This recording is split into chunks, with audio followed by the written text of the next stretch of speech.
നമ്മൾ ബീഫ് ബിന്ദാലു ആണ് ഉണ്ടാക്കുന്നത്.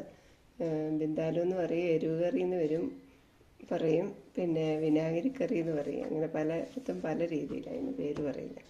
ബിന്ദാലു ആണ് ശരിക്കുള്ള പേര്. അപ്പം അതിനിപ്പോൾ നമ്മൾ 1/2 കിലോ ബീഫ് എടുത്തിട്ടുണ്ട്. നെയ്യില്ലാത്ത ഇറച്ചി എടുത്ത് കനം കുറച്ച് ചതുര കഷ്ണങ്ങളായിട്ട് മുറിച്ചെടുക്കുന്നു. ഇത്തിരി കുറച്ച് വലുപ്പത്തിൽ ചതുര കഷ്ണങ്ങളാക്കുന്നു. ഈ ഒരു സാധാരണ മറ്റേ ഉണക്കിയോ അത് അരിഞ്ഞെടുത്തിട്ട് അത് കഴുകി വാരി അതിലേക്ക് മുളക് പൊടി 2 സ്പൂണ് എരിവുള്ള മുളക് പൊടി, എരിവ് ഇത്തിരി മുന്നോട്ട് നിൽക്കണം. കളറിന് 1 സ്പൂണ് കാശ്മീരി ചില്ലി, പിന്നെ മഞ്ഞൾപ്പൊടി, ഉപ്പ്, വിനാഗിരി ഒരു സ്പൂണ് വിനാഗിരി ഒഴിക്കണം. കുറച്ച് 1 സ്പൂണ് 2 സ്പൂണ് വെളിച്ചെണ്ണ ഒഴിക്കണം. ഇത്രയും ഇട്ട് നന്നായിട്ട് കുഴയ്ക്കുക. നന്നായിട്ട് തിരുമ്മി റെസ്റ്റ് ചെയ്യാൻ വയ്ക്കുക. 1/2 മണിക്കൂർ ഫ്രിഡ്ജിൽ വയ്ക്കുക, പുറത്ത് വയ്ക്കുക, എന്താണെന്ന് വെച്ചാൽ ചെയ്താൽ മതി. ഇനി നമ്മൾ ഇവിടെ 2 സവാള എടുത്തിട്ടുണ്ട്, 2 പച്ചമുളക്, കറിവേപ്പില, വെളുത്തുള്ളി, ഇഞ്ചി ചെറുതായിട്ട് അരിഞ്ഞത് ഉണ്ട്. ഇത്ര സാധനങ്ങൾ. പിന്നെ ഇതിന് പ്രത്യേകമായിട്ട് മറ്റുള്ളതിൽ നിന്ന് വ്യത്യസ്തമായിട്ടുള്ളത് പച്ചക്കടുക് ചതച്ച് ചേർക്കണം. അതുപോലെ കടുക് പൊട്ടിക്കണം. സാധാരണ നമ്മൾ കുറച്ച് ഒരു 1/4 ടീസ്പൂൺ, കൂടിപ്പോയാൽ കഴിക്കുമായിരിക്കും. അതുകൊണ്ട് നമ്മൾ ഒരു 1/4 ടീസ്പൂൺ മിച്ചം കടുകെടുത്ത് ചതയ്ക്കണം. പിന്നെ നമ്മൾ അടുപ്പിൽ വയ്ക്കുമ്പം എണ്ണ ഒഴിച്ച് കടുക് പൊട്ടിക്കുക. ചട്ടിയിൽ ഉണ്ടാക്കാം. മൺചട്ടിയിൽ ഉണ്ടാക്കിയ വിറകടുപ്പിലാണെങ്കിൽ തീ കുറച്ചിട്ട് ഉണ്ടാക്കുകയാണ് ഏറ്റവും ടേസ്റ്റ്. അപ്പം നമ്മൾ കുക്കറിലാണ് ഉണ്ടാക്കുന്നത്. കുക്കറിൽ എണ്ണ ഒഴിച്ച്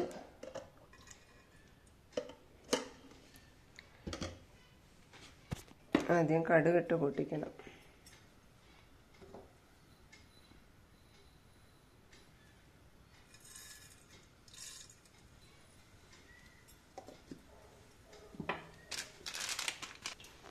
മസാലയ്ക്ക് നമ്മളിപ്പോൾ ഗരം മസാല മാത്രമേ എടുക്കുന്നുള്ളൂ.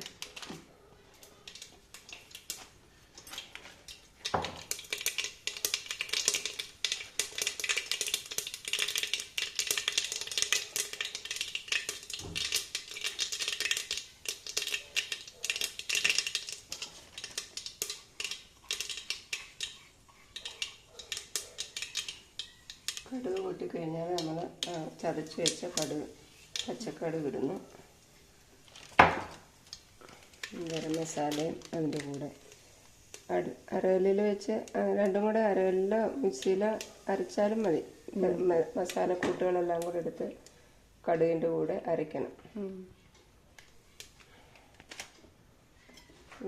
മൂത്ത് വരുമ്പോൾ നമ്മൾ സവോളയും പച്ചമുളകും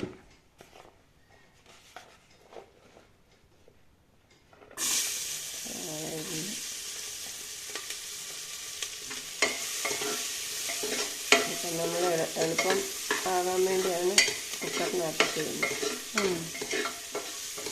അടുത്തത് സ്റ്റൗവിലാണെങ്കിലും തീ കുറച്ചിട്ട് ഇത് ചെയ്യാം. അധികം സമയമെടുക്കും.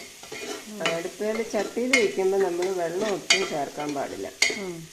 ആ വെള്ളം അത് ഇറച്ചിയുടെ വെള്ളവും വിനാഗിരി എല്ലാം മാത്രം തീ കുറച്ചിട്ട് വെക്കണം. വേണം. കുക്കറിലാകുമ്പോൾ ഇച്ചിരി വെള്ളം ഒഴിക്കണം. ഇറച്ചി വേകാനായിട്ടൊരു 1/2 ഗ്ലാസ് വെള്ളം കൂടെ ഒഴിച്ച് പച്ചമുളകും വെളുത്തുള്ളി ഇഞ്ചി കറിവേപ്പില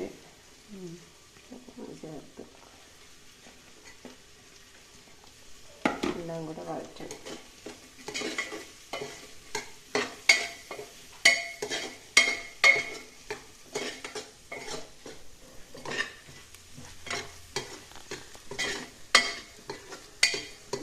ഈ ഇറച്ചി ഒരാഴ്ചയൊക്കെ ഇരിക്കും നമുക്ക് ഈ കറി ചീത്തയാവാതെ. ഒരാഴ്ചയൊക്കെ വെച്ച് ഉപയോഗിക്കാൻ പറ്റും. ചൂടുള്ള സ്ഥലങ്ങളിലാണെങ്കിൽ എടുത്ത് ഫ്രിഡ്ജിൽ വെച്ചാൽ മതി. കഴിക്കുന്നതിന് കുറച്ച് മുന്നേ പുറത്തെടുത്തിട്ട് നമ്മൾ അച്ചാർ കൂട്ടുന്ന രീതിയിൽ മറ്റു കറികൾ കൂട്ടുന്ന പോലെ ഒത്തിരി കഴിക്കുകയല്ലോ. ഒരു കഷ്ണം 2 കഷ്ണമൊക്കെ എടുത്ത് നമ്മൾ കൂട്ടുക കഴിക്കുക ചെയ്യുന്നു. സാധാരണ കല്യാണങ്ങൾക്കൊക്കെ ഉണ്ടാകാറുണ്ട് ചില സ്ഥലങ്ങളിൽ.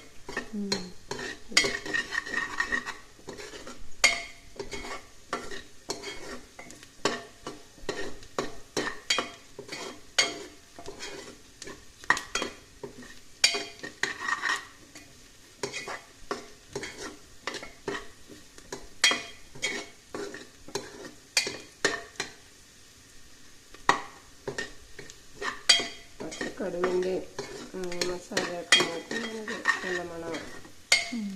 അത് ടേസ്റ്റ് വരും കറിക്ക്.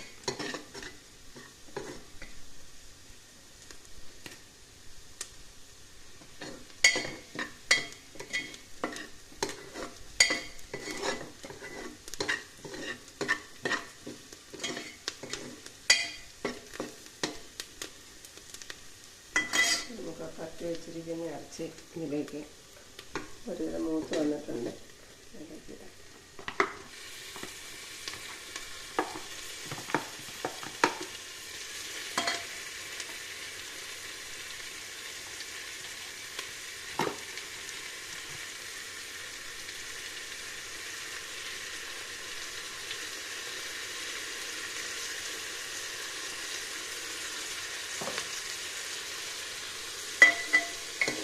എണ്ണക്കകത്ത് കുറച്ച് നേരം വഴറ്റാം. എണ്ണക്കകത്തിട്ട് കുറച്ച് നേരം വഴറ്റാം. എണ്ണക്കകത്തിട്ട് കുറച്ച് നേരം നന്നായിട്ട് വഴറ്റണം.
വെള്ളമൊക്കെ പതുക്കെ ഇറങ്ങുമ്പോൾ നമുക്ക് അതിന് ഉപ്പും എരിവും പുളിയൊക്കെ നോക്കാം.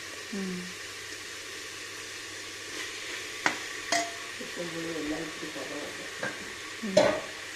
കഷ്ണം നമ്മൾ കറക്കി വെച്ചിട്ട് 2-3 മണിക്കൂറായി അതിൽ പിടിച്ചിട്ടുണ്ടാകും.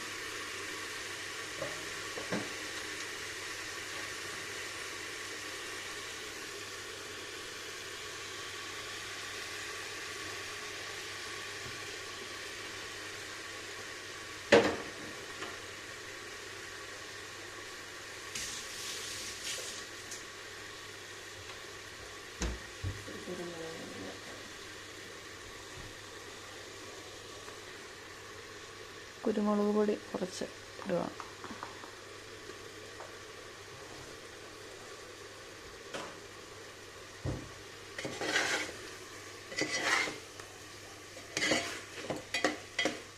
വെള്ളം ഇറങ്ങി വരുന്നത് അടുപ്പിലാകുമ്പോൾ ഈ വെള്ളത്തിൽ ഇങ്ങനെ കിടന്ന് എന്താ മതി. നമുക്കിപ്പോൾ ഇങ്ങനെ വെള്ളം അടച്ചു വയ്ക്കണമെന്നില്ല. ഇടയ്ക്കിടയ്ക്ക് ഇളക്കണം, കുറച്ചിടണം, പണികളുള്ള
കറുപ്പൊക്കെ ഒരിച്ചിരി മൂത്ത് കറുപ്പ് നിറം കിട്ടണം.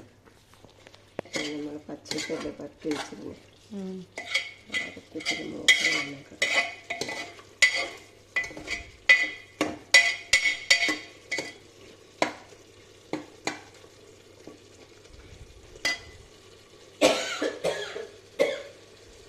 എനിക്കാണ്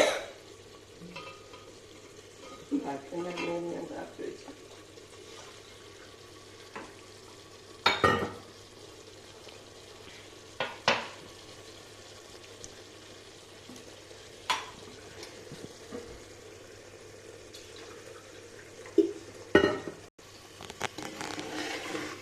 ചട്ടി തന്നെ അടച്ചു വെച്ചിട്ട് ഇടയ്ക്ക് വന്ന് ഇളക്കിയാൽ മതിയായിരുന്നു.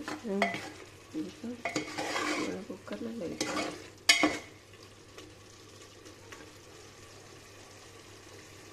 വെള്ളം ഒഴിച്ചേക്കാം. ഒരു 1/2 ഗ്ലാസ് വെള്ളം ഇല്ലേ? 1 ഗ്ലാസ് തന്നെ വേണമെന്നില്ല.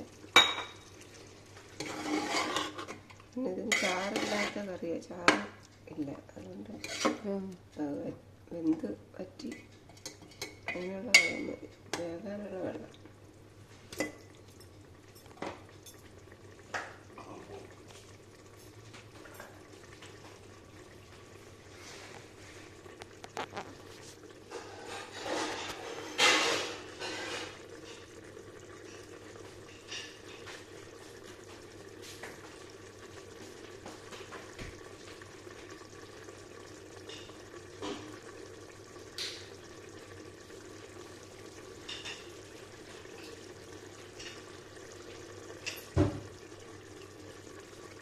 കുക്കർ അടയ്ക്കാൻ പോവാം. കുക്കർ അടച്ച് 1-2 വിസിൽ വരുമ്പോൾ സിമ്മിലിട്ട് 5-6 വിസിലടിപ്പിക്കണം ഇറച്ചി വേകാനുള്ള.